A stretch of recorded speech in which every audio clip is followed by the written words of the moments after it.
My name is Karen. I'm 62 years old. I live in the Lamington National Park on the east coast of lovely Australia. I would like to share my story and give this testimonial in the hope of inspiring and giving some hope to those suffering from adrenal exhaustion or adrenal fatigue. My problem started many years ago, about 30 years ago, when I had chronic fatigue syndrome. I lived with that work for many years and had a lot of symptoms throughout my working life with chronic fatigue, but it would have been approximately 8 or 9 years ago now that I first noticed my symptoms were changing. I did think that these symptoms were related to chronic fatigue at the time, and I sort of did not take any notice of the symptoms. I just pushed on regardless, which I now know was a big mistake. My symptoms started back then with periods of dizziness, like I was going to pass out, heart palpitations. I had increased sensitivity to chemicals, increased sensitivity to drugs. Being a nurse, that was difficult. So these symptoms gradually grew worse over the years. I could tell that my system was changing, and I was becoming a lot more allergic generally. Once again, I did think this was a part of my previous medical history and did not take any notice. The symptoms started to get worse approximately 2 to 3 years ago. The heart palpitations got worse. I started to have slight panic attacks. I started to feel that I couldn't cope. I started to have other more frequent episodes of migraine headaches and a few other symptoms as well. And I just, at that time, virtually just slowed down on my workload and cut back a bit until I felt a little bit better. And that usually did the trick. I improved and away I went again. It came to the crunch back in 2014. I went to the doctor because I wasn't feeling well at all. I was working full time. I had some blood tests done, and the result came back that I had adrenal exhaustion. I didn't know what adrenal exhaustion was. I'd never heard of it. I knew nothing about it. I was put on a form of cortisone, which had a very adverse reaction to, and after a stressful event that happened to me at that particular time, my health slid down very, very quickly to the point where I was maybe in bed a lot of the time. I would get up to do certain chores and felt so ill I would go back to bed. The migraines increased, the sensitivity increased. At this stage, I knew I was in big trouble. I started doing the doctor rounds, spent a considerable amount of funds trying to find out what was wrong with me, but couldn't really get any concise answers rather than take it easy and go home. So I tried all those things. I tried different therapies. I tried vitamins.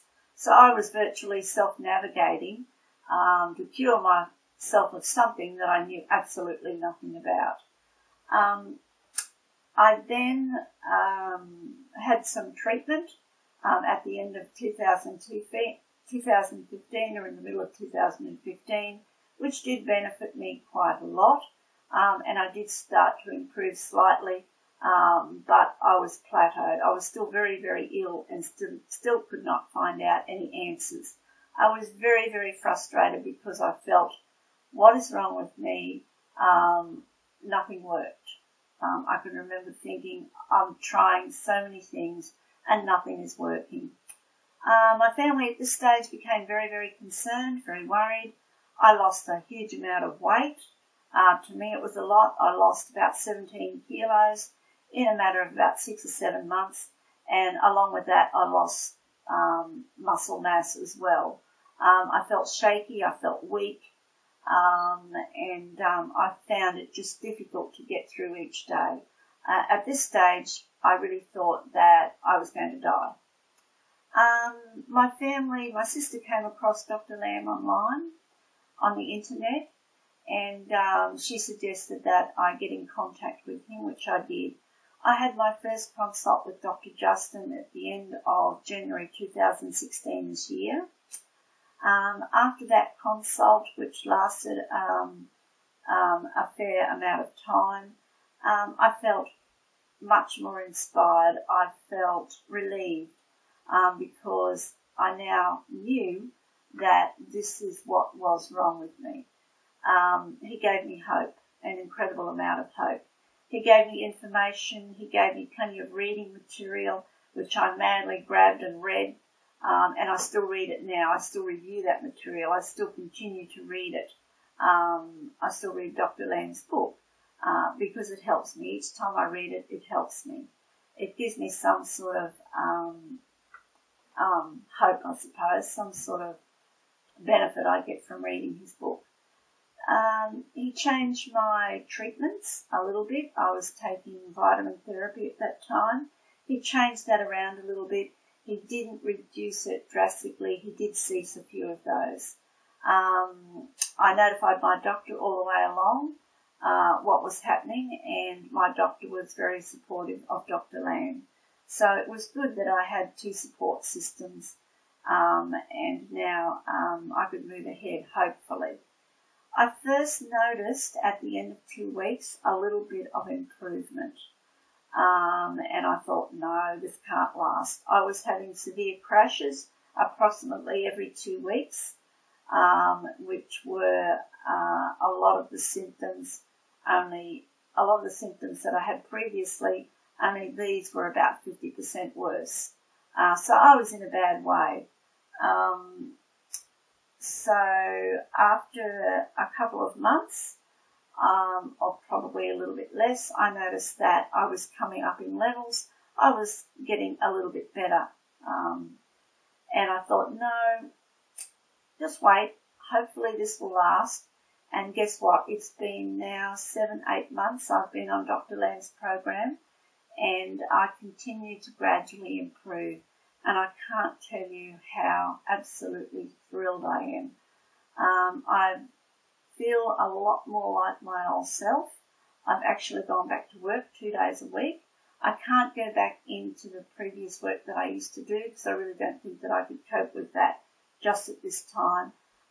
But I'm absolutely very, very happy that I've gone back to work even the 2 days a week. I can spend time with my grandchildren. I can cope a lot better with my grandchildren where I couldn't before. 3 of them, 2 boys and a girl. So they're very active, and I now can interact with them a lot better. Socially, I've picked up my old contacts. I'm getting on with life. I'm more enthusiastic about life. I've taken on a little bit more of an interest, but I do have to caution myself at times because that crash is quite often there just around the corner, and I am aware of it. So Dr. Lam has taught me how to manage that, how to avoid having those big crashes. And I must admit, I have not had a major crash now for probably about 5 months. So I can only put it down to management, watching the signs, and my gradual recovery program is progressing. So that's my story. I do hope that it has helped someone because that's what I want to achieve from doing this testimonial. I can't stress enough how important it is to not let adrenal fatigue get to the stage that it got with me. I know that at my age I've got a tough climb, but I'm taking each day as it comes. I did suffer also from severe heart pounding, which still continues, but I've learnt to live with that. I've learnt to cope with that, as I have learnt to cope with many of the other symptoms that are now slowly reducing, I'm happy to say. So, as I said, that's my story.